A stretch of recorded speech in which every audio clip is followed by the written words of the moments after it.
suis heureux de vous retrouver pour 2 nouvelles histoires hors du commun. Le matin brumeux du 22 novembre 1983, le long d'un sentier désert, un agent hospitalier s'apprête à faire une macabre découverte. Cette affaire criminelle sera l'une des premières de l'histoire à être résolue grâce au test d'ADN. Par une chaude soirée d'été de 1992, des voisins entendent le vacarme habituel d'une dispute s'échapper de la résidence des Campano. Au dire de Christopher, sa femme quitte la maison peu après la dispute pour se calmer les nerfs. On ne reverra plus jamais Karen Campano.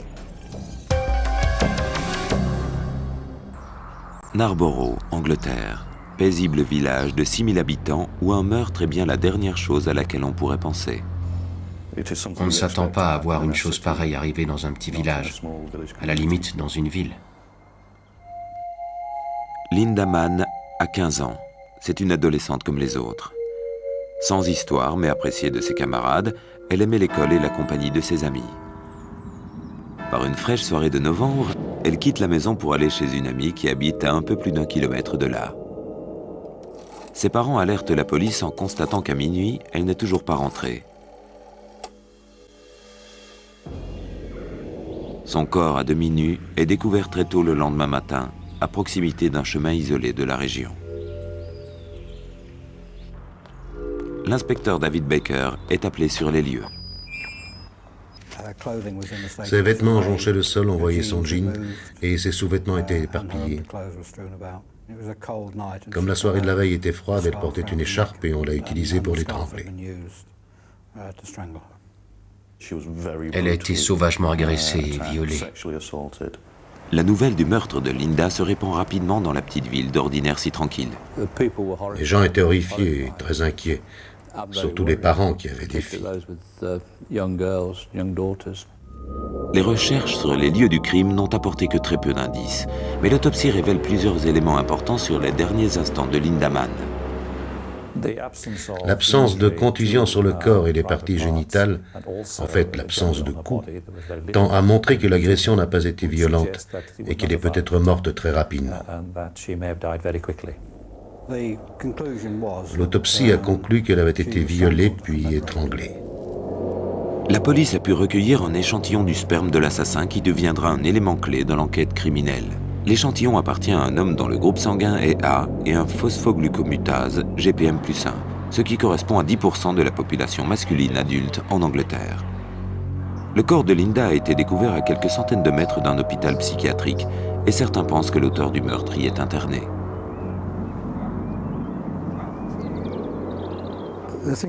En fait, j'étais très désireux d'établir qu'il était peu probable qu'un patient de l'hôpital ait commis ce meurtre. Pour moi, c'était plus vraisemblablement un homme avec une vie normale et peut-être une famille.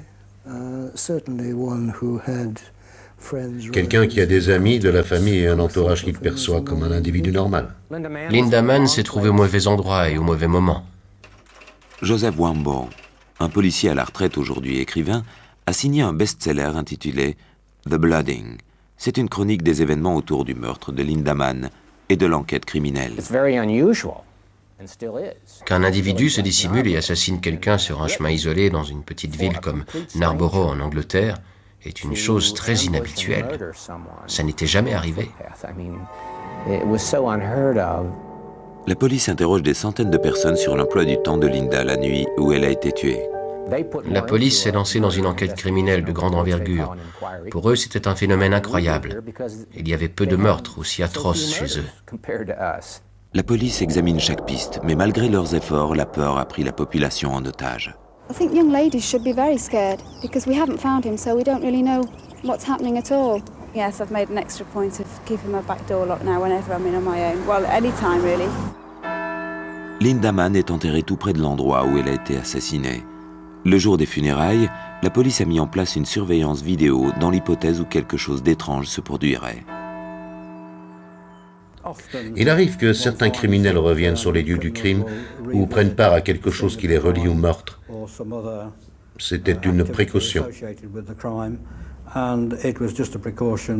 Today, police issued a new poster to try to jog people's memories. Malheureusement, cette initiative ne sera pas payante. L'enquête reste au point mort durant des mois. Une année entière s'écoule ainsi. La police n'a que très peu d'indices, aucun témoin oculaire, mais des fausses pistes. L'enquête piétine. En général, dans toutes les enquêtes, au bout d'une semaine ou deux, les pistes se sont refroidies. Ça devient très difficile. Yes, please come forward, whatever. Les parents de Linda n'ont jamais perdu l'espoir de voir le meurtrier de leur fille arrêté.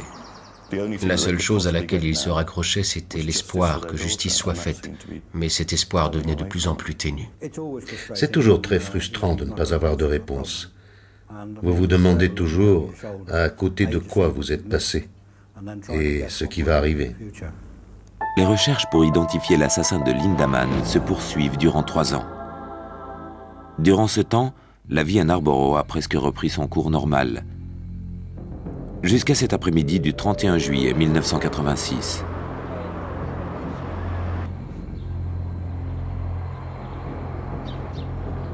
Une autre jeune fille, Dawn Ashworth, rentre chez elle après une journée de travail dans un magasin de presse, un emploi qu'elle occupe à mi-temps. Au lieu d'emprunter la route principale, elle passe par un raccourci, un sentier très herbeux en contrebas.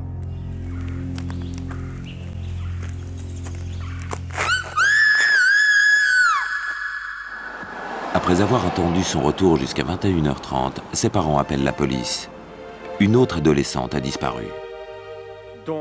Nous espérions et nous avons prié pour que ce ne soit pas le même scénario que pour Linda Mann. 2 jours plus tard, la police découvre le corps de Dawn Ashworth, dissimulé sous un épais feuillage. Cette macabre découverte a eu lieu à moins d'1 kilomètre de l'endroit où Linda Mann a été assassinée 3 ans plus tôt. Tout comme la première victime, Dawn Ashworth a été violée et étranglée. Le corps de Dawn présentait des marques au niveau des parties génitales, ce qui laisse imaginer qu'elle a été sauvagement agressée. Les autres traces de coups sur son corps montrent de profondes blessures et ecchymoses, ce qui conduit à la conclusion qu'elle s'est violemment débattue avant de mourir. Les échantillons de sperme prélevés durant l'autopsie révèlent que l'agresseur possède le même groupe sanguin que l'assassin de Linda Mann. Les similitudes entre les 2 affaires ne s'arrêtent pas là. C'est comme si ces meurtres étaient signés. Ils ont tous les deux été commis à proximité d'un sentier. Les 2 victimes étaient des adolescentes et toutes les 2 rentraient seules. Elles ont toutes les 2 été étranglées et violées. Elles habitaient au même endroit et leurs corps ont été retrouvés dans des circonstances semblables. Elles fréquentaient aussi le même lycée. Après ce 2e meurtre, la peur a pris le dessus dans la population. Ils avaient littéralement la peur au ventre. 2 jeunes filles avaient été assassinées et les gens craignaient de voir la liste s'allonger. On conseille alors aux jeunes filles de ne jamais se déplacer seules, mais toujours en groupe. Le père de Dawn Ashworth avait fait les mêmes recommandations à sa fille.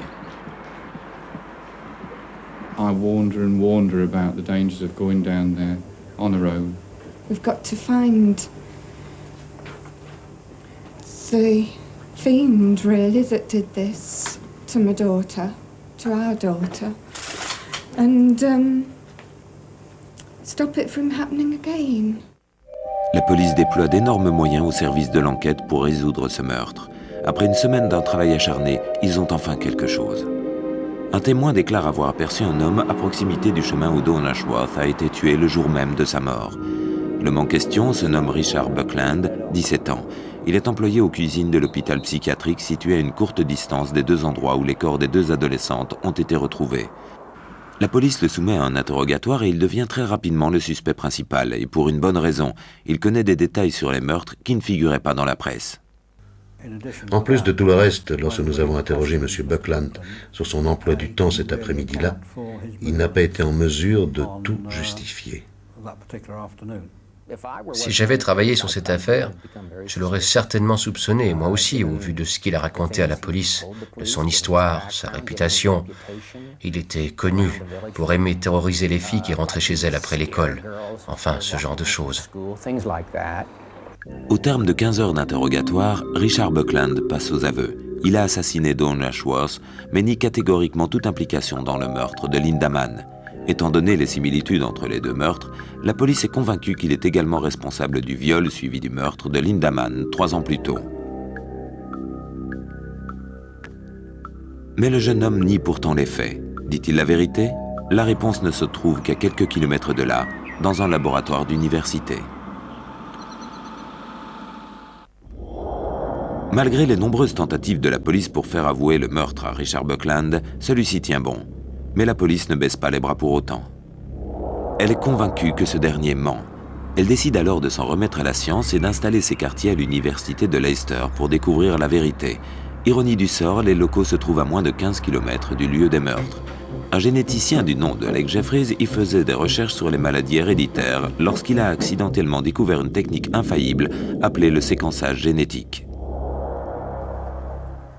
À l'époque des faits, Alec Jeffreys est une célébrité dont la photo s'affiche à la une des journaux. En effet, ce brillant chercheur vient d'imaginer une application capitale basée sur des découvertes biologiques. Ce qu'il nomme le séquençage génétique de l'ADN lui a en effet permis de faire triompher la vérité. Au printemps 1985, alors qu'il vient de publier ses travaux, Jeffreys est contacté par une avocate. Elle explique qu'elle défend des clients ghanéens de nationalité anglaise. Le fils cadet de la famille, de retour d'un voyage en Afrique, a été interpellé par la police de l'air qui conteste son identité et l'accuse d'utiliser un faux passeport pour tenter de rentrer illégalement en Grande-Bretagne.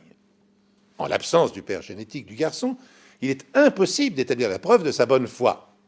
Jeffreys utilise alors le sang de ses frères et sœurs pour reconstruire l'ADN du père manquant et prouver de façon incontestable que le jeune homme n'est pas un usurpateur. Ce tour de force attire sur Jeffreys la sympathie de la presse, apparemment ravie de pointer une faiblesse de la bureaucratie policière. Le chercheur est dès lors assailli de demandes d'expertise, et maintenant d'immigrants aux prises avec l'administration. Les pauvres gens assaillent littéralement sa maison, s'introduisant jusque dans son jardin pour lui tendre leurs bras, espérant la prise de sang qui les sauvera. C'était le jackpot. L'identification par l'ADN permettait de retrouver les individus, de trouver les liens de parenté, de résoudre les conflits quant à la paternité et les affaires d'immigration. Pour boucler le dossier, David Baker a suggéré qu'on aille trouver ce généticien de l'université de Leicester, le docteur Alec Jeffreys, et de lui amener les échantillons de sperme prélevés sur les cadavres. Tout ça dans le but de renforcer le dossier de l'accusation grâce à ce procédé révolutionnaire, l'analyse d'empreintes génétiques ou je ne sais quoi. On aurait enfin notre preuve parce qu'on savait que Buckland avait commis les deux crimes. Mais le docteur Jeffreys n'est pas convaincu qu'il peut accéder à leur requête, car l'expérience n'a encore jamais été tentée. Cette extraordinaire avancée médicale est appelée RFLP, ou polymorphisme de la longueur des fragments de restriction. Ce procédé permet d'identifier des individus à partir d'une infime quantité de leur ADN qu'on trouve dans le sperme, le sang, la racine des cheveux ou des poils, voire dans d'autres cellules. L'ADN est un acide nucléique complexe que l'on trouve dans toute cellule vivante. C'est un peu comme un programme informatique qui recèle des informations codées sur la nature de l'être humain. Aucun être humain n'a la même séquence ADN, à l'exception de vrais jumeaux. La police demande au docteur Jeffrey de comparer l'ADN issu du sperme prélevé sur le cadavre de Linda Mann avec les globules blancs de Richard Buckland. Pour cela, il doit traiter ces mêmes globules blancs avec une solution chimique qui permettra à l'ADN, une substance blanchâtre et visqueuse, de flotter librement. Ensuite, l'ADN est morcelé à l'aide d'une protéine spécifique appelée enzyme de restriction qui agit comme couperet chimique. Les fragments d'ADN sont alors séparés grâce à un procédé du nom d'électrophorèse. L'ADN est marqué par un colorant de charge qui permet de suivre visuellement l'avancement de l'expérience et est placé séparément sur gel d'agarose ou polyacrylamide. Il ne reste plus qu'à mettre la cuve d'électrophorèse sous tension. Sous les ultraviolets, on remarque facilement que le courant électrique tire les fragments chargés négativement à travers le gel vers l'anode. On peut enfin lire et analyser les résultats sur une radio appelée autoradiogramme, qui ressemble à un code barre et sur lequel figure la séquence ADN particulière à l'individu dont les cellules ont été testées. Le docteur Jeffrey a inauguré ce procédé dans une affaire de paternité. Mais dans ce cas, c'est une première, la première fois que cette technique est utilisée pour tenter de confondre un double meurtrier. Commençons par Linda Mann. Voici la séquence ADN d'un de ses cheveux. Le tracé du dessous correspond à un mélange de sperme et des sécrétions vaginales de cette victime, qui nous donne comme prévu son profil ADN, ainsi que celui d'un homme non identifié pour le moment. On peut maintenant passer à Don Ashworth. Là, on a l'ADN de son sang, une bande ici et une autre sur la gauche qu'on ne voit pas. Les traces de sperme relevées sur la victime correspondent à ces deux petites bandes dont la position sur l'autoradiogramme est quasiment la même que celle du sperme retrouvé sur le corps de Linda Mann. Dans un premier temps, on peut en conclure que les deux jeunes filles ont été violées et assassinées par le même homme. Mais en ce qui concerne le principal suspect, sa séquence ADN que l'on voit ici est complètement différente de celle du sperme. En conclusion, les crimes avaient bien été l'œuvre d'une seule et même personne, mais cette personne n'était pas Richard Buckland. Les résultats laissent la police sans voix. Ça nous a porté un coup. Au début, ils n'ont pas voulu nous croire, ce qui était à mon avis la bonne attitude. On est en droit de douter d'une nouvelle technologie médicale. Pour tout vous dire, je n'y croyais pas moi-même. On a donc procédé à de nouveaux tests qui ont été effectués indépendamment de nous par d'autres services de médecine légale, mais tous les résultats sont venus appuyer les nôtres. Après 4 mois de détention préventive, Richard Buckland est remis en liberté. Il est le premier accusé de meurtre à être blanchi par des tests ADN. Je suis persuadé qu'on l'aurait reconnu coupable et qu'il aurait été emprisonné à vie si on n'avait pas eu recours au test ADN. C'était un gigantesque pas en avant. Mais alors pourquoi Richard Buckland a-t-il avoué un crime qu'il n'a pas commis?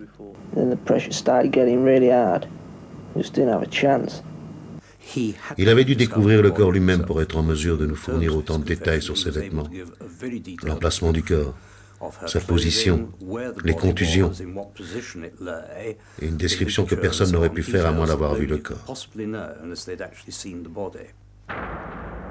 Buckland maintenant écarté de la liste des suspects, un double meurtrier court toujours. L'étape suivante a été d'après moi une des décisions les plus courageuses que David Baker ait eu à prendre. C'est une véritable chasse à l'ADN qui s'ouvre. La police envoie des lettres à tous les hommes entre 13 et 33 ans qui habitent les villages de Narborough et NRB. La lettre demande à chaque homme de bien vouloir se soumettre à des analyses de sang et de salive.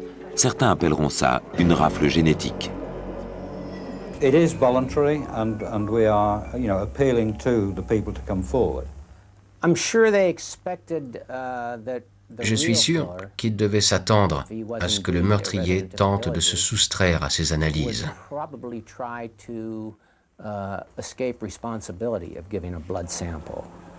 Les analyses ADN sont effectuées sur les sujets du même groupe sanguin que le tueur, c'est-à-dire seulement 10% de la population. On espérait vraiment pouvoir dénicher le coupable grâce à ces analyses. Et c'est ce qui s'est produit. Mais pas de la manière qu'avait espéré la police.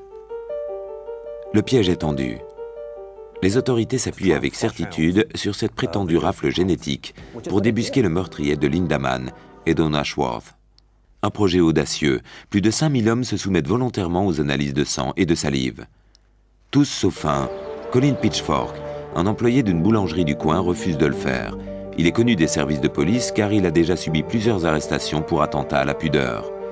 Prétextant ne plus vouloir de problème ni de contact avec la police, il parvient à convaincre son collègue de travail, Ian Kelly, d'y aller à sa place. Vivant en dehors de la zone critique, Kelly n'est pas dans l'obligation de se soumettre aux analyses. C'est le remplaçant idéal. Pitchfork lui a laissé croire qu'il ne pouvait pas faire les tests parce qu'il s'était lui-même substitué à un autre homme recherché par la police.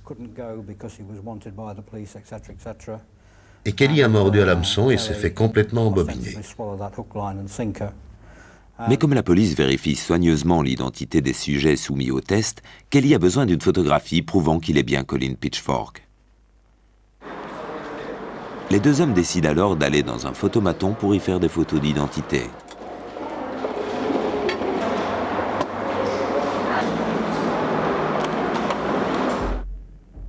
Pitchfork n'a maintenant plus qu'à découper la photo de son collègue pour la mettre sur son passeport à la place de la sienne.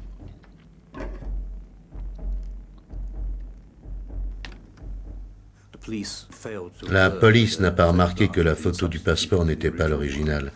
Et du coup, ils l'ont réellement pris pour Colin Pitchfork, cliché à l'appui. Ian Kelly se soumet donc au test à la place de Colin Pitchfork. La police scientifique du Leicestershire organise un travail de titan. Le premier test d'ADN de masse jamais réalisé. Avant qu'il ne soit lancé, personne ne l'aurait cru possible. Les prélèvements de sang et de salive effectués sur 5000 hommes âgés de 13 à 33 ans sont ensuite comparés aux échantillons appartenant aux tueurs en série. 6 mois sont nécessaires pour venir à bout de cette véritable enquête biologique qui, malheureusement, ne donne aucun résultat. Une chose positive atténue cependant la déception. Après le test, les habitants des villages concernés cessent de se soupçonner mutuellement. Sur les 5000 volontaires qui ont accepté de donner leur sang et leur salive, aucun ne correspond donc au profil du meurtrier.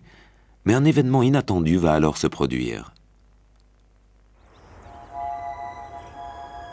Par une belle soirée d'été, un an après la découverte du corps sans vie de Dawn Ashworth, Ian Kelly et ses collègues boulangers se retrouvent dans un pub de la ville. La conversation s'engage alors sur la chasse à l'ADN. Une jeune fille surprend au détour de la conversation Kelly en train de se vanter d'avoir fait les tests à la place de Colin Pitchfork. En entendant ces paroles, elle s'est dit « Il y a quelque chose qui cloche. Même si on n'est pas en odeur de sainteté avec la police, on ne fait pas ce genre de choses. » Elle a donc décroché son téléphone et passé un coup de fil aux enquêteurs sur l'affaire. C'est à partir de là qu'on s'est intéressé à Colin Pitchfork. La police le localise rapidement et se rend chez lui pour l'interroger au sujet de ses analyses de sang et des 2 meurtres. Très rapidement, il avoue les meurtres de Linda Mann et de Dawn Ashworth. Pitchfork a tout de suite cru en l'analyse des empreintes génétiques. Non pas qu'il ait su quelque chose que les autres ne savaient pas, mais il avait suivi l'évolution de l'enquête dans la presse. Il savait que c'était aussi fiable que les empreintes digitales et qu'une fois pris, il serait tout de suite confondu. Il est très vite passé aux aveux. Sans cette fantastique découverte de la génétique, on n'aurait sans doute jamais attrapé Pitchfork. Et il est clair que s'il n'avait pas été arrêté, il aurait continué à tuer. Encore et encore. Âgé de 27 ans, Colin Pitchfork est marié et père de 2 enfants. Sa femme n'avait pas le moindre soupçon d'être mariée à un tueur en série. Il avait réussi à la tromper tellement bien que personne ne pouvait penser que c'était lui le coupable. C'est toujours la même histoire, que ce soit la femme, le frère, la mère ou les amis des tueurs en série. Aucun d'entre eux ne les soupçonne d'être ce qu'ils sont vraiment. Pitchfork est le dernier sujet à se soumettre au test dans le cadre de l'enquête. Et sans la moindre surprise, son ADN correspond en tout point à celui du sperme retrouvé sur les cadavres. Ils ont fait la comparaison entre les 2 séquences sur les images et ont tout de suite remarqué que même les tracés les plus complexes étaient parfaitement identiques. Le 22 janvier 1988, Colin Pitchfork devient le premier homme reconnu coupable de meurtre sur la base des preuves ADN. Il est condamné à la réclusion à perpétuité. Ian Kelly, quant à lui, est reconnu coupable d'entrave à la justice et est condamné à une peine de 18 mois avec sursis. Il ne fera jamais de prison ferme.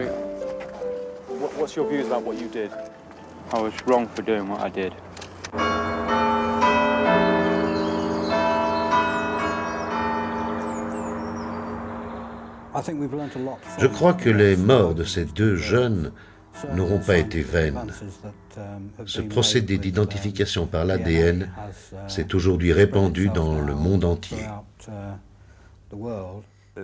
C'est dans cette affaire que l'ADN a réellement fait son entrée dans la médecine légale. On a ouvert une porte sur un nouvel aspect des enquêtes médicales. Les gens parleront encore de cette affaire dans 100 ans, pas à cause de mon livre, mais de la découverte de Alec Jeffreys. Anobli en 1994 par la reine Elisabeth, Sir Alec Jeffreys est devenu un expert international très sollicité qui coopère à de nombreuses causes. Par exemple, avec des scientifiques de l'Université de Moscou, il s'est lancé dans une vaste étude du profil génétique des familles biélorusses affectées par la catastrophe de Tchernobyl. Il a établi que les radiations avaient induit des mutations dans l'ADN des personnes exposées et il cherche à présent à expliquer ce processus et prévoit d'y consacrer une bonne vingtaine d'années. Cette empreinte génétique que Jeffries a découverte presque par hasard a bouleversé la vie de milliers de gens et sa méthode est appliquée dans les domaines les plus variés. Capture de criminels, recherche en paternité, identification des victimes de guerre et d'accidents. Elle a aussi permis d'authentifier les clonages d'animaux. Dans le domaine de la police scientifique, la technique de Sir Jeffries a servi à l'élaboration de la base de données ADN créée en 1995 en Grande-Bretagne, dans laquelle est archivée la signature génétique de toute personne ayant été arrêtée. Alors, pour des raisons éthiques, Jeffries s'est opposé à la création de cette banque. Il milite en faveur d'un fichier central contrôlé par une entité indépendante du pouvoir et qui regrouperait l'ensemble de la population. Pour terminer sur ce sujet qui nous renvoie à Big Brother, sachez encore qu'en mars 2003, aux États-Unis, le ministre de la Justice a accordé un crédit d'1 milliard de dollars sur 5 ans afin de stocker 50 millions de prélèvements génétiques contre le 1,3 million existant à l'heure actuelle. En France, il y a aussi un fichier des empreintes génétiques. Il est situé à Lyon. Il comprend une centaine de milliers de noms de façon permanente, car suivant la gravité de votre délit, vous y entrez et vous en ressortez. À la suite d'une dispute, une femme disparaît du domicile conjugal sans explication et sans emporter le moindre effet personnel. L'enquête de routine qu'effectue la police se transforme bientôt en véritable cauchemar, car chaque nouvelle découverte apporte son lot d'horreur et de barbarie. Je vous retrouve après une courte pause.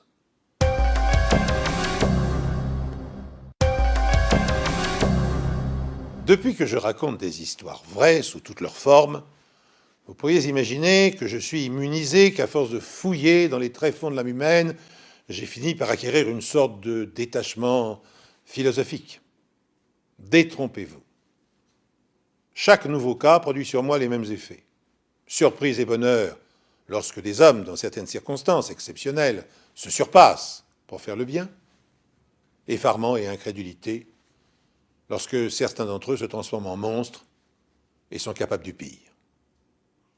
L'histoire que je vais vous raconter maintenant fait partie de celles qui me ferait douter parfois de la capacité de rédemption du genre humain. Karen est sur le point de fêter son 43e anniversaire lorsqu'elle disparaît. Elle revient tout juste de New York, où elle est allée rendre visite à ses 3 enfants. Elle est de retour à Oklahoma City, dans la demeure qu'elle partage avec Chris, son 3e mari. En revenant de New York, elle parlait de repartir vivre là-bas pour être auprès de sa famille. Elle a dit ça sous le coup de la colère. Chris et Karen Campano se marient en décembre 87.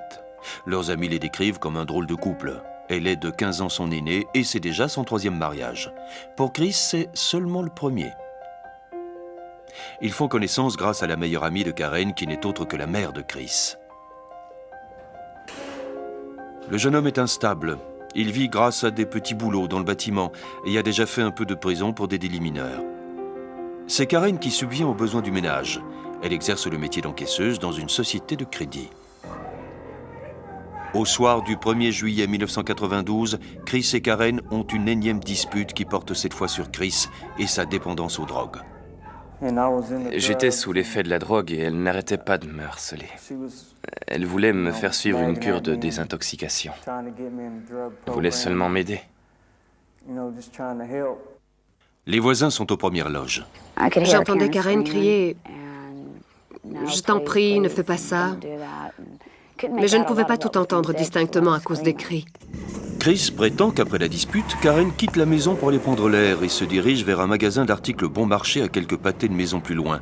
Elle veut faire quelques achats personnels. Chris sort lui aussi et se rend dans un bar du quartier dans lequel il reste jusqu'aux environs de minuit. Le lendemain matin, il téléphone au bureau de Karen pour savoir s'il est venu travailler. Son chef lui répond qu'il ne l'a pas vu et qu'elle n'a pas non plus téléphoné. Chris appelle alors la police pour signaler la disparition de sa femme. Arrivés sur les lieux pour prendre sa déposition, les policiers décident d'inspecter la maison rapidement, mais ne relèvent ni traces de crime, ni indices de quelque sorte.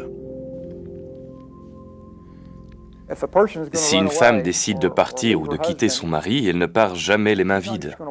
Elle emporte toujours les choses qui lui tiennent à cœur. Elle ne partira jamais sans ses affaires de toilette, sa trousse de maquillage par exemple. Mais là, on a tout retrouvé dans la maison, que ce soit dans la chambre ou dans la salle de bain. Comme si elle avait disparu en laissant tout derrière elle. Elle était censée appeler New York pour parler à sa sœur et à ses enfants. Mais même ça, elle ne l'a pas fait. Chris raconte alors aux policiers que sa maison a été cambriolée la veille au soir, pendant qu'il était dans le bar et que certains objets ont été dérobés. Le sergent Kuhlman demande à Chris de bien vouloir lui signer une autorisation de perquisition sans mandat. Il nous a tout de suite donné son accord en disant même qu'il espérait que ça nous aiderait à découvrir quelque chose qui ferait avancer l'enquête. La première chose que je me souviens avoir vue, c'est le lit posé contre le mur sud avec un grand sac poubelle blanc juste à côté. Et en soulevant le sac, j'ai vu apparaître une énorme tache brune. Bien sûr, on est tout de suite allé chercher des hémastix dans la voiture. Une bandelette hémastique, c'est une bandelette réactive qui indique la présence de sang en quelques secondes. Prenez une bandelette et appliquez-la d'une légère pression sur la tache suspecte pour qu'elle soit imbibée. Versez quelques gouttes d'eau distillée dessus. Puis agitez la bandelette pour évacuer le trop-plein de liquide et vous obtenez une couleur vert foncé qui signifie que la réaction est positive au sang. La tache sur le tapis est effectivement du sang, mais est-ce du sang humain? Et si oui, à qui appartient-il? Lors de ma première visite, j'ai enfilé des gants et je me suis aperçu que la tache était encore humide. Ce morceau de tapis et le rembourrage étaient tous deux largement imbibés de sang. Il y en avait tellement qu'ils n'avaient pas encore eu le temps de sécher complètement. Le tapis est directement envoyé au laboratoire médico-légal du département de police d'Oklahoma City. Je l'ai soumis au test Dr. Loney. C'est un test qui permet de déterminer si le sang est d'origine humaine ou animale. C'est effectivement du sang humain. Ça m'a convaincu que ce n'était pas un cas classique de personne disparue. La police a besoin de plus pour avancer. Et les indices ne peuvent se trouver que dans la maison des Campano. Lorsqu'ils découvrent du sang humain dans la maison, les policiers pensent tout de suite qu'il peut s'agir de celui de Karen. Ils sont maintenant persuadés que Chris en sait davantage qu'il ne le prétend sur la disparition de sa femme. She left at 7:30.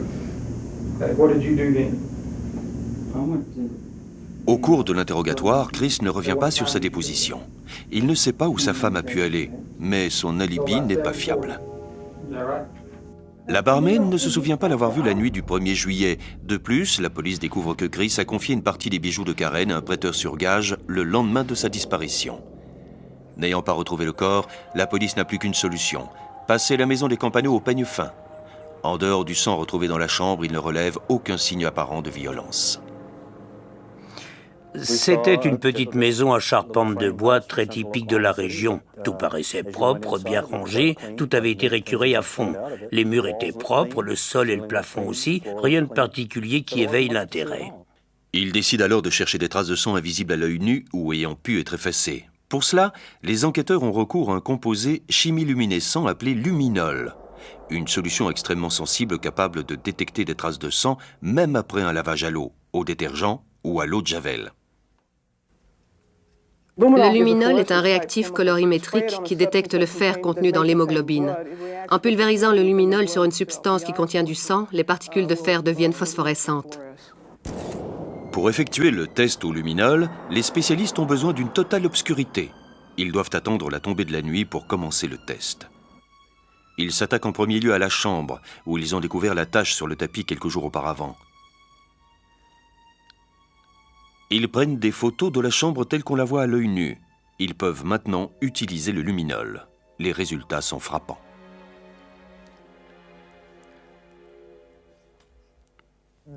Il y avait des endroits de la maison qui brillaient tellement que vous pouviez presque voir la personne à côté de vous. Il y avait une énorme quantité de sang. Le luminol lève le voile sur l'horreur. Il y a du sang partout dans la pièce, sur les murs, le plafond, les portes. C'était un véritable bain de sang. Ce serait cru dans un film d'horreur. Mais le plus étonnant reste les éclaboussures de sang. Elles vont être déterminantes. L'emplacement et la taille des traînées de sang leur permettent d'y voir plus clair. Quelqu'un a été frappé avec un objet contondant dans la chambre à coucher. On pouvait voir des éclaboussures au plafond et sur le store vénitien. Elles correspondaient à la projection de sang. On a retrouvé 2 traînées de sang provenant des éclaboussures. Je m'explique. Si vous tenez un objet couvert de sang à la main, que vous faites un mouvement de haut en bas avec le bras, le sang qui se trouve au bout de l'objet va être projeté dans la direction qui correspond à votre mouvement. Et dans le cas qui nous concerne, le sang s'est retrouvé au plafond. On a observé 2 traînées distinctes. On peut donc affirmer que la victime a été frappée au moins 2 fois.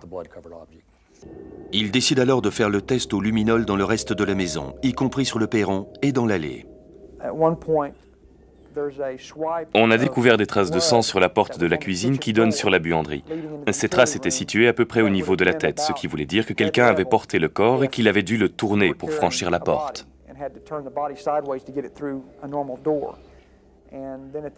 Ensuite, il l'a posé au sol et l'a traîné de la buanderie au bas du perron. Le luminol a fait apparaître des traces de sang sur toutes les marches, ainsi que dans l'allée. Des traces qui disparaissent au niveau de la rue. Ça devenait de plus en plus macabre. La maison livre peu à peu son secret, celui d'un crime atroce. Mais certaines questions restent sans réponse. Qu'est devenu le corps? Et où est passée l'arme? Le sang retrouvé est-il celui de Karen Campano? La police n'a toujours pas de preuve formelle qu'un meurtre a été commis.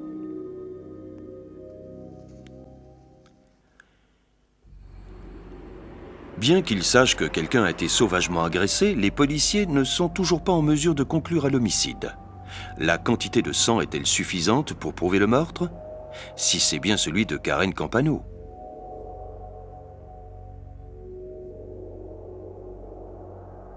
Les enquêteurs ont décidé de retourner sur les lieux pour effectuer un test qui évaluerait la quantité de sang retrouvée sur le tapis.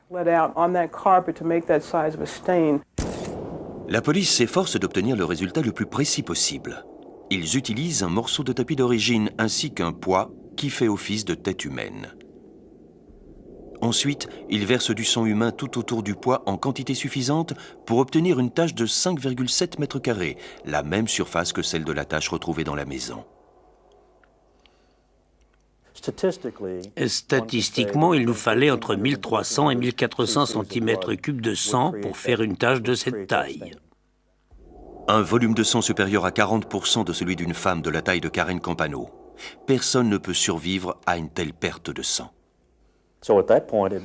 À ce moment-là, il est devenu évident que cette femme disparue avait été tuée. Et elle avait été tuée dans cette maison. Les autorités savent maintenant qu'un meurtre a été commis dans la maison et que sa victime est morte dans la chambre à coucher. Mais s'agit-il bien de Karen Campano? La police n'est malheureusement pas en possession d'un échantillon du sang de Karen pour le comparer à celui retrouvé sur le tapis. Si ses parents étaient encore en vie, leur ADN suffirait, Karen ayant hérité de celui de ses 2 parents.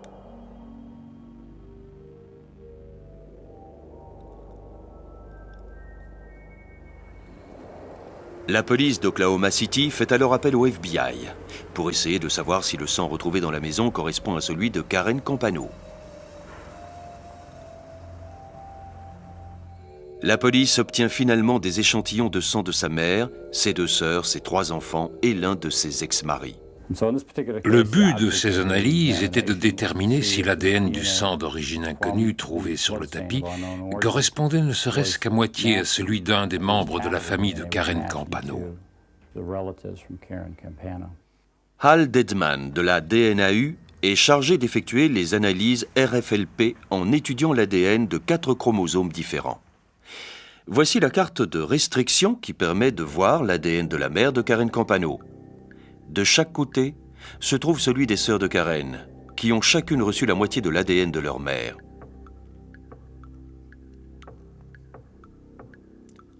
Ici, on voit celui de l'un de ses ex-maris, et à côté, celui de leur fils.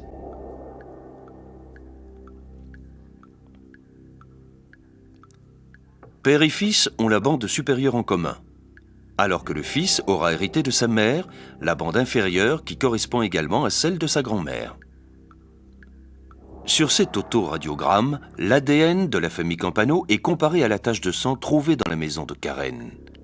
Le marqueur du haut correspond parfaitement au profil génétique du premier fils de Karen Campano, tout comme à ceux de ses autres fils nés de différents mariages.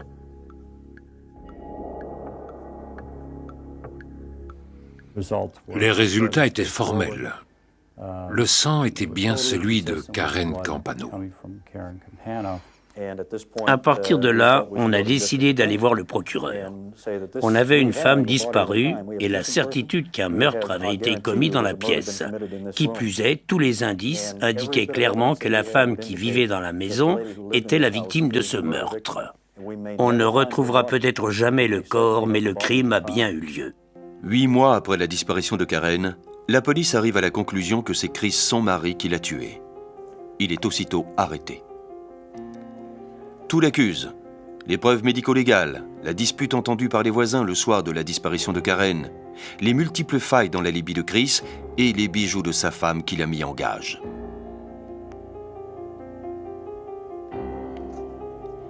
L'accusation est persuadée que Karen Campano n'a jamais quitté son domicile pour aller prendre l'air. Les voisins ont entendu le couple se disputer ce soir-là. Les résultats de l'expertise médico-légale laissent à penser que la dispute s'est violemment poursuivie dans la chambre à coucher.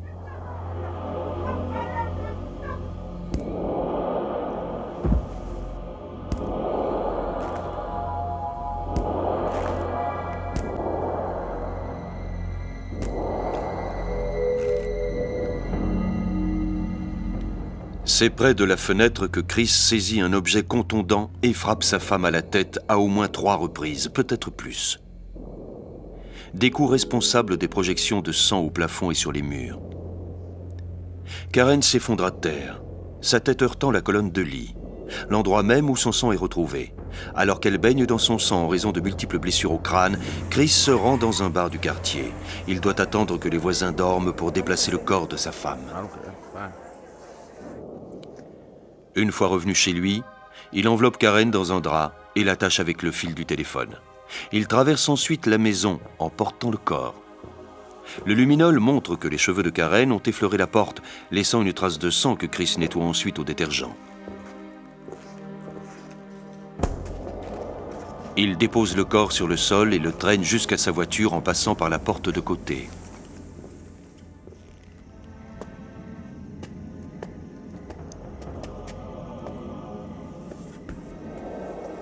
Il s'en débarrasse certainement dans un endroit isolé plus tard dans la nuit.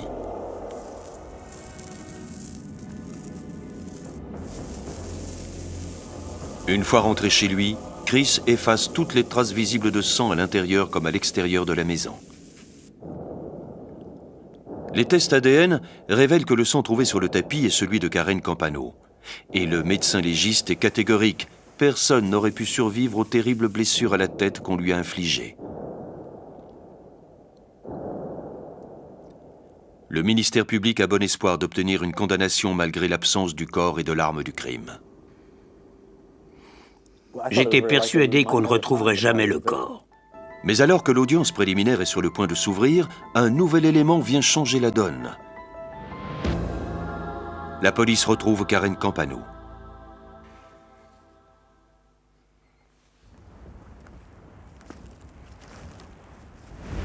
Il n'y avait pas autant de lierre ici. Il avait jeté le corps près de ce grand peuplier, la tête vers le sud.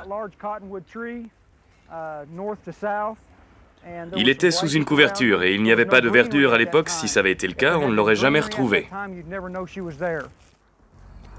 Le corps gît dans un lieu isolé à côté d'une autoroute jusqu'à ce que des jeunes à motocross ne roulent dessus. All we knew was that we had a female's body out there. We had no idea who it was. Of course, we were hoping it was Karen, but we didn't know. La police découvre un autre indice intéressant. Il s'agit d'une petite partie d'un chèque trouvé sous le corps de la victime. Bien qu'on ne puisse pas savoir à quel ordre le chèque est rédigé, il a été émis par une compagnie pétrolière et envoyé par la poste à quelqu'un habitant New York. Le montant du chèque est de 83,34 $. Karen Campano est originaire de New York et sa famille a des parts dans une station-service de la région. Cette découverte confirmait la thèse qu'il s'agissait bien du corps de Karen. Bien sûr, on devait encore attendre l'examen dentaire et les tests ADN. Mais au moins, ça nous confortait dans l'idée qu'on avait enfin trouvé ce que l'on cherchait. En reconstituant le squelette, on s'est aperçu que le crâne était en très mauvais état. Il devait avoir au moins 15 fractures, dont certaines étaient tellement mauvaises que plusieurs morceaux s'étaient séparés du crâne. Mais une bonne partie de la mâchoire était restée intacte et on n'avait plus qu'à téléphoner au docteur Tom Glass. Le docteur Tom Glass dirige le département d'odontologie légale de l'Université d'Oklahoma. S'appuyant sur le dossier dentaire de Karen Campano et sa mâchoire quasi intacte trouvée sur le squelette, le Dr Glass n'a aucun mal à faire le recoupement. Je n'ai eu qu'à comparer une par une les différentes radios dentaires faites par son dentiste avant la mort de Karen avec celles prises à partir du squelette. Son dentiste était très professionnel. Il conservait toutes les radios de ses patients. Ce dossier bien fourni nous a permis d'identifier le corps avec certitude. Les tests ADN de la moelle épinière sont tout aussi formels. Il n'y a maintenant plus aucun doute. Personnellement, je suis très content pour la famille qu'on l'ait retrouvé. On s'est longuement parlé au téléphone au début de l'enquête. Par la suite, je les ai rencontrés. Ce sont vraiment des gens bien et j'avais beaucoup de peine pour eux. J'espérais qu'on retrouverait un jour le corps pour qu'ils puissent faire leur deuil et lui donner un enterrement digne de ce nom. Christopher Campano passe finalement aux aveux. Plus remarquable encore, l'autopsie confirme la théorie de la police sur la mort de Karen. Une théorie basée uniquement sur le luminol, les éclaboussures de sang et l'analyse de la quantité de sang.